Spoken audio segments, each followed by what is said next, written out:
శ్రీనివాస్ చౌదరి గారు, నిన్న సిఆర్డీకి సంబంధించి సమీక్ష జరిగింది.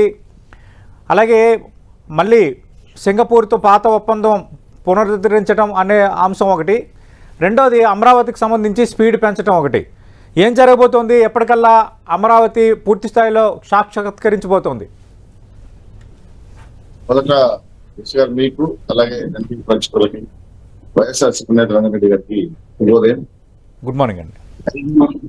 ఆంధ్రప్రదేశ్ 5 కోట్ల ఆంధ్ర ప్రజల భావోద్వేగమైన అమరావతి నిర్మాణం ప్రధానంగా సిఆర్డీఏలో పరిధిలో ఉన్న భూమి రైతులు 39 గ్రామాల రైతులు దాదాపు 35,000 ఎకరాల పైచీలకు ఇచ్చిన వాళ్ళందరి కళలు సాకారం చేయాలనే ఉద్దేశంతో కేంద్ర ప్రభుత్వ సహకారంతో 15,000 కోట్లు రావటం, దాంతో ఈరోజు అమరావతి ఊపందుకోవటం, ఇన్నర్ రింగ్ రోడ్ కావచ్చు, అలాగే అవుటర్ రింగ్ రోడ్ కావచ్చు, ఈస్ట్ వెస్ట్ రోడ్స్ కావచ్చు, పూర్తి స్థాయిలో 4 బ్రిడ్జెస్, ప్రధాన బ్రిడ్జిలు కట్టి, అలాగే ఏవైతే మన క్వార్టర్స్ గా ఉన్నాయో ఏవన్నీ క్వార్టర్స్ పునరుద్ధరించి రాష్ట్ర వ్యాప్తంగా ఒక సంపద సృష్టించే రాజధానిగా ముందుకెళ్తున్నాం.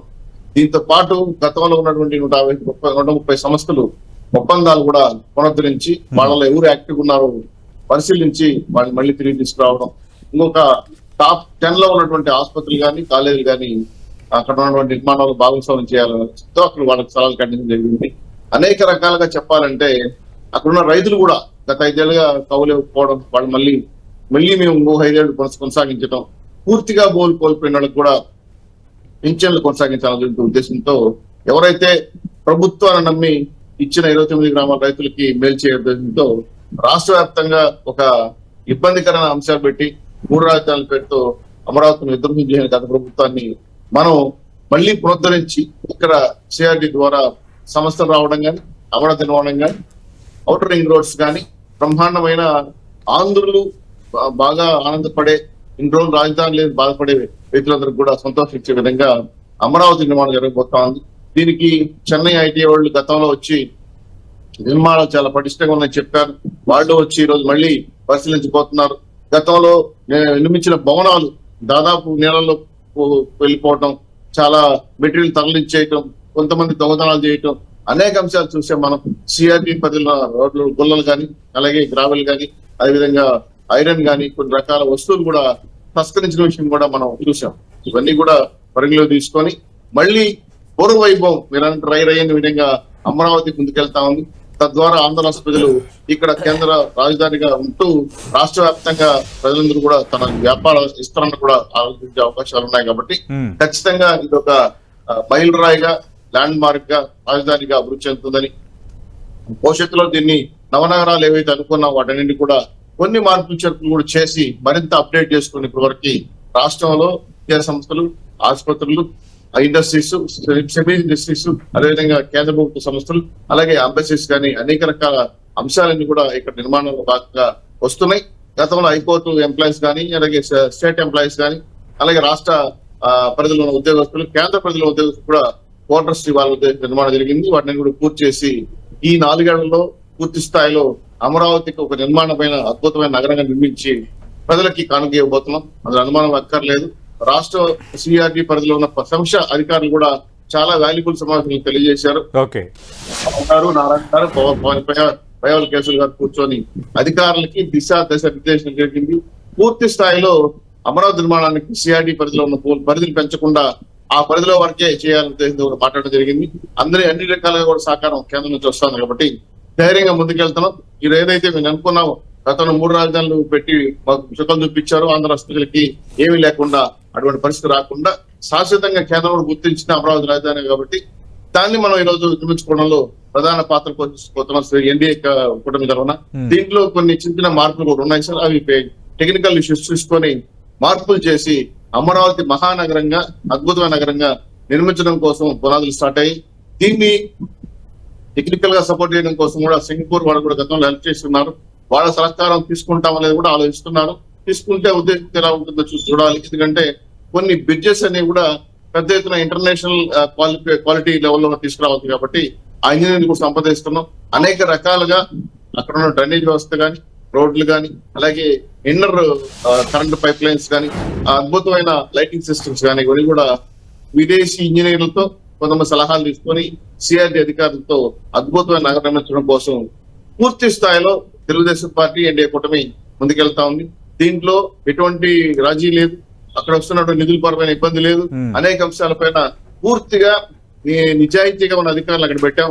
వాళ్ళు ఎటువంటి పరిస్థితులు తప్పులకి తావు లేకుండా గతంలో తస్కరించిన వస్తువులు కూడా ఏ విధంగా రికవర్ చేయడం కోసం కేసులు నమోదు చేశారు. అవన్నీ కూడా పరిగణలోకి తీసుకొని మంచి కాంట్రాక్టర్స్ గతంలో చేశారు. వాళ్ళందరూ కూడా కొంత పిలిపించి చేయగలిగినందరూ కూడా అప్పచెప్పి పూర్తి స్థాయిలో వేగవంతమైన చేయాలని పని పూర్తి చేయడం కోసం తెలుగుదేశం పార్టీ ఎన్డీఏ కమిటీ పూర్తి చేస్తా ఉంది. దీంట్లో ఏం అనుమానం. పెద్దలు ఇంజనీర్లు గతంలో చాలా మంది కష్టపడిన వాళ్ళు ఉన్నారు, వాళ్ళందరూ సలహా చెప్తున్నారు.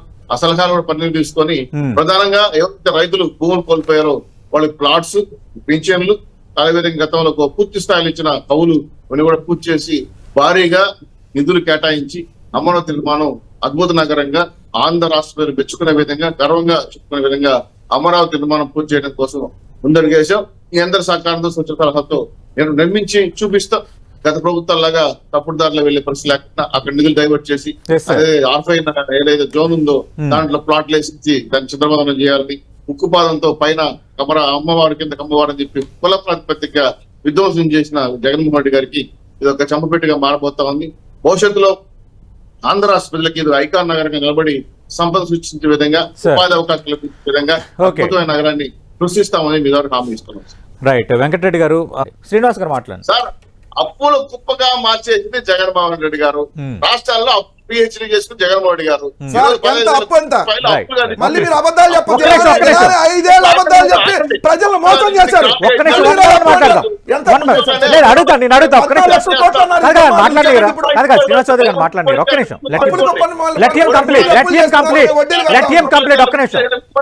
మొదగొట్టారు. అదని గుర్తు పెట్టుకోండి. ఇప్పుడు ఆంధ్ర రాష్ట్రానికి అమరావతి వద్దా కావాలని చెప్పండి. ఎవరు ఓడగొట్టారో ఈవీఎంలో తర్వాత పైన భగవంతుడు కదా రాకుండా అంటే అప్పులు చేసి కుప్పలు చేసి పొప్పెట్టాలంటే మీరు అభివృద్ధి ఎక్కడ ఉండక్కర్లా. కేంద్ర ప్రభుత్వం సార్ హితోధికంగా ఎన్డీఏ సర్కార్కి అక్కడ ఇక్కడ పూర్తి స్థాయిలో సహకారం అందిస్తా ఉంది. ఇప్పటికే 1,60,000 పైసలు నిధులు వచ్చాయి, అఫిషియల్ గా అనఫిషియల్ గా ఇంకా వస్తాయి, ఇస్తామని చెప్తున్నారు వాళ్ళు. మేము ఆంధ్ర అమరావతి కట్టుబడుతున్నాం. ఎవరు సలహా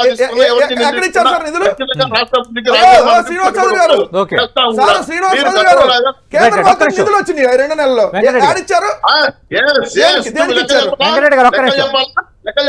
చెప్పండి. దేనికి ఇచ్చారు నిధులు? బెంగళూరు నుంచి Amaravati road inner ring road 60,000 కోట్లు వచ్చాయండి.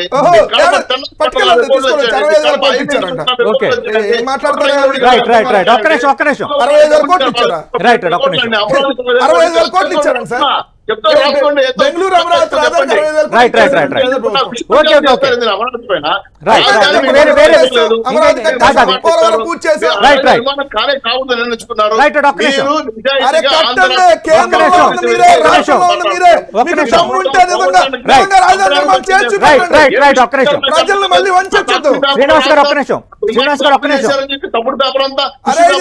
సృష్టించే నగరం అని చెప్పి ఉన్న సంపద దోచి పెడతానికి ఈ రాష్ట్ర ప్రజలు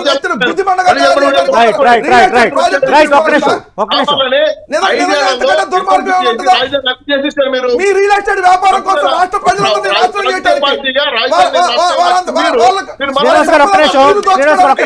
వెంకటరెడ్డి గారు శ్రీనివాస్ గారు ఇద్దరు మాట్లాడుకుంటే డిబేట్ ఎందుకు? మీరు ఇద్దరు మాట్లాడుకుంటే డిబేట్ ఎందుకు? ఒక్క నిమిషం రాగా సార్. శ్రీనివాస్ గారు ఒక్క నిమిషం. నిధులు రాలేదు కదా, తీసుకొచ్చి ఒక్క అభివృద్ధి కార్యక్రమం చేశారా? ఒక్క నిమిషం శ్రీనివాస్ గారు డిబేట్ రాజధాని కోసం మీరిద్దరు దాని బౌండరీ దాటిపోతున్నారు. ఒక్క నిమిషం. అంటే వెంకటరెడ్డి గారు పచ్చి అబద్ధాలండి, విష ప్రచారం ఇది.